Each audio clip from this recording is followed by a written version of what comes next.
Early stages. There was no such thing as money. We'll call this stage 1.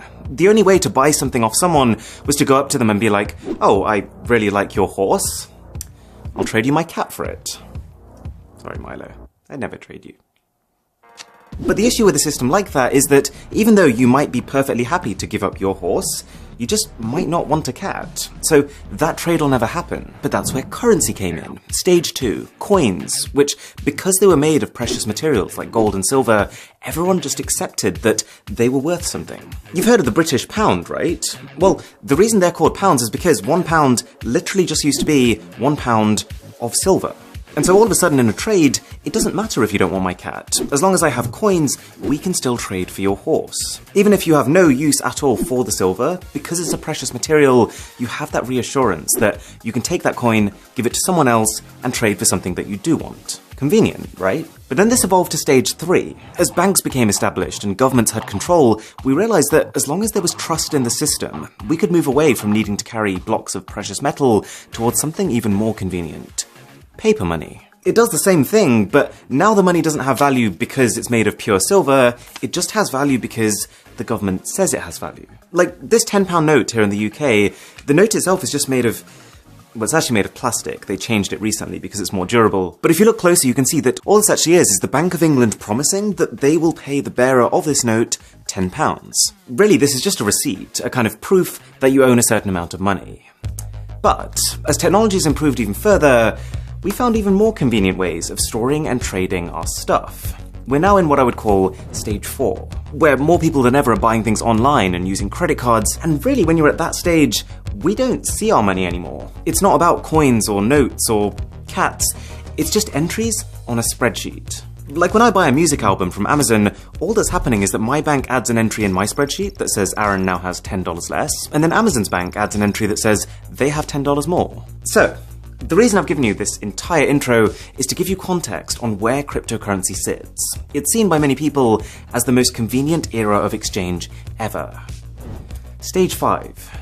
The way to think about a cryptocurrency is that it's 100% virtual. I know the logo for Bitcoin kind of looks like a physical coin.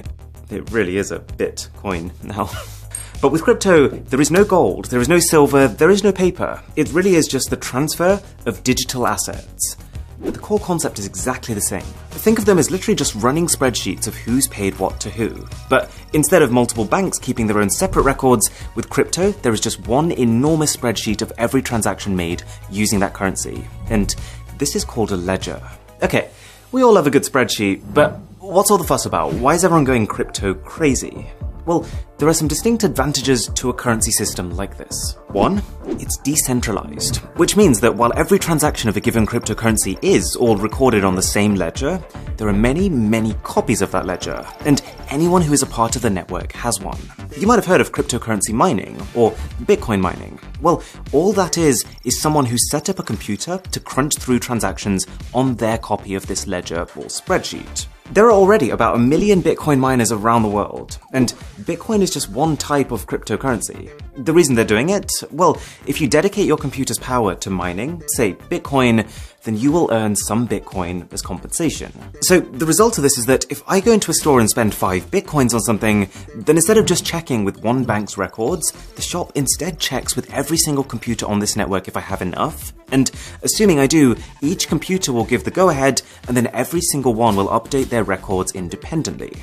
So because you end up having this many copies of exactly the same ledger, it becomes very easy to tell if anyone's trying anything fishy. Who bought this? Like if I try to hack into someone's computer that's on the network and give myself more money by adjusting figures on their copy of the ledger, it's not going to get through. The system will realize that 99.9% of the copies on the ledger are saying one thing, but one of them is saying something else, so must have been tampered with. There's very clear organization to the system, and I think people believe in it because they see the future as open, traceable transactions. Much more so than having like some bits of the record over here and other bits over there.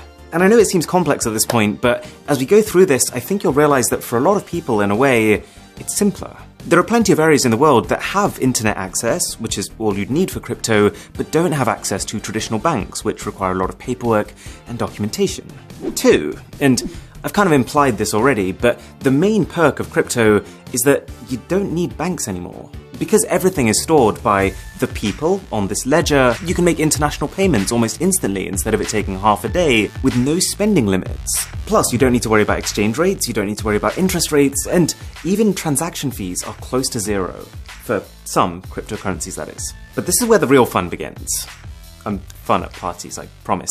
The reason that cryptocurrencies are called cryptocurrencies is because they're secured by cryptography.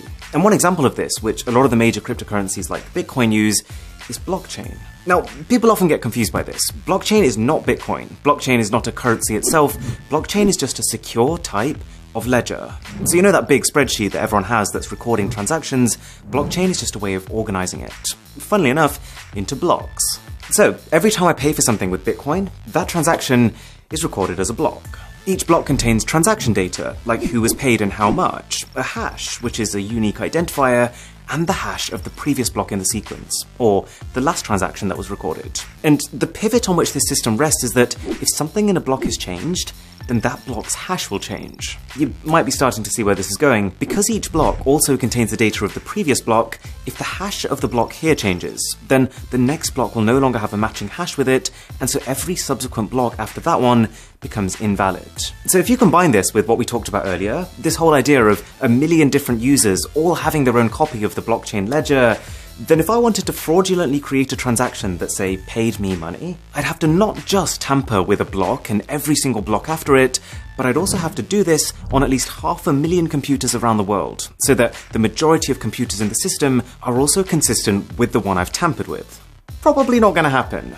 Whereas just hacking into someone's dollar account and sending myself money, that does happen. And it's sometimes as simple as just literally guessing someone's 6-digit PIN. But there's a massive jump between that and trying to hack into 500,000 uncorrelated computers at once. Okay, so cryptocurrencies have their issues. I'm literally going to get to them in a minute, but hopefully you can see why some people are excited about them.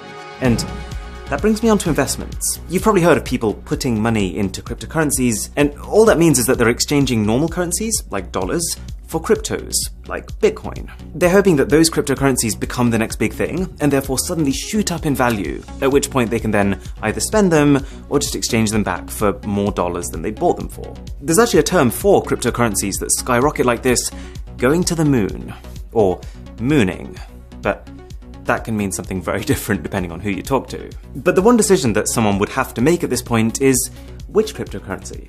Because we've talked about Bitcoin, but Bitcoin is just one of over 4,000 different cryptos already, and each of them have different properties. For example, Ethereum, which is the second most invested in, can process transactions even faster than Bitcoin. There's one called Cardano, which is considered to be technologically superior. There's one called Litecoin, which has a newer algorithm. And if you are enjoying this video, then a sub to the channel would be delightful. So let me show you what I've done, and disclaimer, this is not in any way at all financial advice. I'm not recommending this. I've literally only put in a small amount of money that I am comfortable losing, and to be honest, the way I'm seeing it is more as an optimistic gamble as opposed to a strategic investment. The only thing that you absolutely should buy is one of these hats. Best purchase I've ever made. That is financial advice. So I've put 40% in Ethereum, 20% in Polygon, 20% in Cardano, 10% in Cartesi, and 10% in Litecoin. And this portfolio has basically gone up and then down, and then up and then down. And then, honestly, you probably get more consistency from Wish.com. So crypto is in a pretty weird place right now. And this brings me on to its problems. The dark side.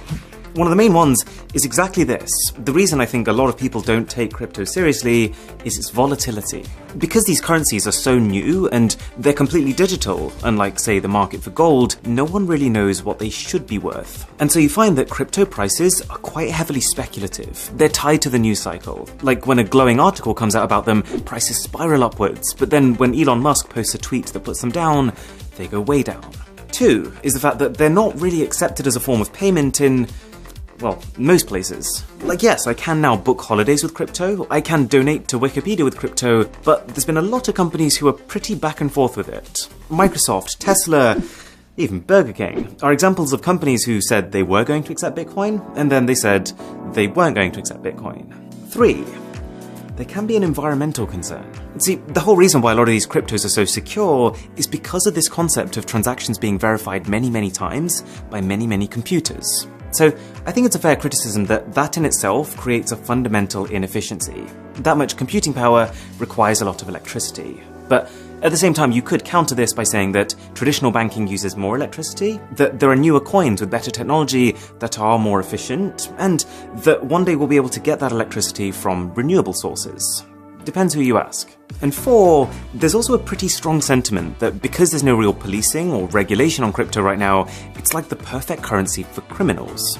But to be honest, I think the data speaks for itself on that one. According to Chainalysis, 0.34% of crypto transactions are criminal, up to 5% of normal cash transactions are criminal. And I think that's because it's a bit of a misconception that currencies like Bitcoin are anonymous. They're actually pseudonymous, which means that even though your actual details aren't visible to everyone, your public key, your unique identifier, will be permanently baked into the blockchain upon making transactions with it. So cash is just a better currency for most types of criminal activity, because by its very nature, it's untraceable.